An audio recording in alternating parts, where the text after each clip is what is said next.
Hi friends, welcome back to my channel. ಮಿನಿಟಲ್ಲಿ ಮಾಹಿತಿಗೆ ತಮಗೆಲ್ಲರಿಗೂ ಸ್ವಾಗತ.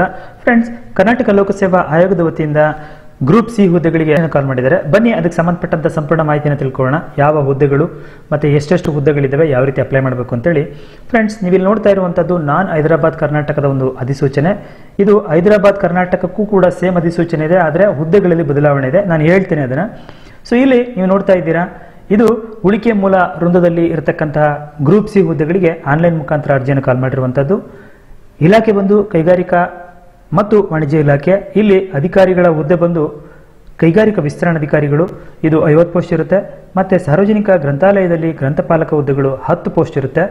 ಹಾಗೆ ಹೈದರಾಬಾದ್ ಕರ್ನಾಟಕಕ್ಕೆ ಬಂದಿದ್ದೆ ಆದರೆ ಇಲ್ಲಿ ಕೈಗಾರಿಕಾ ಮತ್ತು ವಾಣಿಜ್ಯ ಇಲಾಖೆಯಲ್ಲಿ ಕೈಗಾರಿಕಾ ವಿಸ್ತರಣಾಧಿಕಾರಿಗಳ ಹುದ್ದೆ 13 ಇದಾವೆ. ಮತ್ತೆ ಗ್ರಂಥಪಾಲಕ 3 ಹುದ್ದೆಗಳಿದಾವೆ ಸ್ನೇಹಿತರೆ. ಇನ್ನು ಉಳಿದಂತೆ ಎಲ್ಲವೂ ಸೇಮ್ ಇರುತ್ತೆ. ನೀವು ಅರ್ಜಿಯನ್ನು ಸಲ್ಲಿಸೋದಕ್ಕೆ ಪ್ರಾರಂಭಿಕ ದಿನಾಂಕ ಕೇಳಿದ್ದೆ ಆದರೆ ನಾಡಿದ್ದು ಅಂದ್ರೆ 29/4/2024 ಅರ್ಜಿ ಪ್ರಾರಂಭ ಆಗುತ್ತೆ. ಅರ್ಜಿಯನ್ನು ಸಲ್ಲಿಸೋದಕ್ಕೆ ಕೊನೆಯ ದಿನಾಂಕ ಬಂದು 28/5/2024 ಆಗಿರುತ್ತೆ. ಅದೇ ದಿನ ಶುಲ್ಕ ಪಾವತಿಗೂ ಕಡೆ ದಿನಾಂಕ ಆಗಿರುತ್ತೆ. ಕೆಪಿಎಸ್ಸಿಯ ಇತರೆ ಹುದ್ದೆಗಳಿಗೆ ಅರ್ಜಿ ಸಲ್ಲಿಸ್ತಿರಲ್ಲ, ಅದೇ ತರ ಒನ್ ಟೈಮ್ ರಿಜಿಸ್ಟ್ರೇಷನ್ ಇರುತ್ತೆ. ಎಲ್ಲ ಮಾಹಿತಿಗಳನ್ನ ನೀವು ನೋಟಿಫಿಕೇಶನ್ ಡೌನ್ಲೋಡ್ ಮಾಡಿಕೊಂಡು ಓದ್ಕೊಂಡು ಅನಂತರದಲ್ಲಿ ಹಾಕಿ. ಹಾಗೆ ಈ ಒಂದು ಹುದ್ದೆಗಳಿಗೆ ಶುಲ್ಕ ಎಷ್ಟಿರುತ್ತೆ ಅಂತ ನೀವು ಕೇಳಿದ್ದೆ ಆದರೆ ಸಾಮಾನ್ಯ ಅಭ್ಯರ್ಥಿಗೆ 600, category 2A 2B 3A 3B ಅವರಿಗೆ 300 ರೂಪಾಯಿ ಇರುತ್ತೆ. ಮಾಜಿ ಸೈನಿಕರಿಗೆ 50 ರೂಪಾಯಿ, ಪರಿಶಿಷ್ಟ ಜಾತಿ ಪರಿಶಿಷ್ಟ ಪಂಗಡ ಕ್ಯಾಟಗರಿ 1 ಮತ್ತೆ ಅಂಗವಿಕಲ ಅಭ್ಯರ್ಥಿಗಳಿಗೆ ಶುಲ್ಕ ಪಾವತಿಯಿಂದ ವಿನಾಯಿತಿ ಇದೆ ಸ್ನೇಹಿತರೆ. ಹಾಗೆ ನೇಮಕಾತಿ ವಿಧಾನಕ್ಕೆ ಬಂದಿದ್ದೆ ಆದ್ರೆ ಕನ್ನಡ ಭಾಷಾ ಪರೀಕ್ಷೆ ಎನ್ನುವಂಥದ್ದು ಕಡ್ಡಾಯವಾಗಿರುತ್ತೆ. ಇದು 150 ಅಂಕಗಳಿಗಿರುತ್ತೆ. 50 ಅಂಕಗಳನ್ನ ನೀವು ತಗೊಳ್ಳಬೇಕು. ಸ್ಪರ್ಧಾತ್ಮಕ ಪರೀಕ್ಷಾ ವಿಧಾನದ ಮುಖಾಂತರ ನಿಮ್ಮನ್ನು ಆಯ್ಕೆ ಮಾಡಲಾಗುತ್ತೆ. ಇಲ್ಲಿ 2 ಪತ್ರಿಕೆಗಳಿರ್ತವೆ. ಇದು ಗರಿಷ್ಠ 100 ಅಂಕಗಳದಾಗಿರುತ್ತೆ ಅಂತ ಹೇಳ್ತಾರೆ.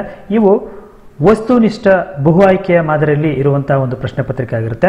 ವೆರಿ ಇಂಪಾರ್ಟೆಂಟ್ ಆಗಿ ನೆಗೆಟಿವ್ ಮಾರ್ಕಿಂಗ್ ಇರುತ್ತಂತೆ. ವಯೋಮಿತಿ ಕೇಳಿದೆ ಆದ್ರೆ ಕನಿಷ್ಠ 18 ವರ್ಷ ಆಗಿರಬೇಕು. ಗರಿಷ್ಠ 35 ವರ್ಷ ಸಾಮಾನ್ಯ ಅಭ್ಯರ್ಥಿಗಳಿಗೆ, 2A 2B 3A 3B ಅವರಿಗೆ 38 ವರ್ಷ, ಪರಿಶಿಷ್ಟ ಜಾತಿ ಅವರಿಗೆ 40 ವರ್ಷಗಳಾಗಿರುತ್ತೆ. ಎಜುಕೇಶನ್ ಕ್ವಾಲಿಫಿಕೇಶನ್ ಏನು ಅಂತ ಕೇಳಿದೆ ಆದ್ರೆ ಕೈಗಾರಿಕಾ ಮತ್ತು ವಾಣಿಜ್ಯ ಇಲಾಖೆಯಲ್ಲಿರತಕ್ಕಂಥ ಕೈಗಾರಿಕಾ ವಿಸ್ತರಣಾಧಿಕಾರಿಗೆ ನೀವು must be degree in science or commerce ಅಥವಾ ಬಿಸ್ನೆಸ್ ಅಡ್ಮಿನಿಸ್ಟ್ರೇಷನ್ ಅಂತ ಹೇಳ್ತಾರೆ, ಅಥವಾ any branch of bachelor of engineering ಅಂತ ಹೇಳ್ತಾರೆ. ಸೊ ಇದಕ್ಕೆ ವೇತನ ಎಷ್ಟು ಅಂತ ಕೇಳಿದ್ದೆ ಆದರೆ 33,450ರಿಂದ 62,600 ಇರುತ್ತೆ ಸ್ನೇಹಿತರೆ.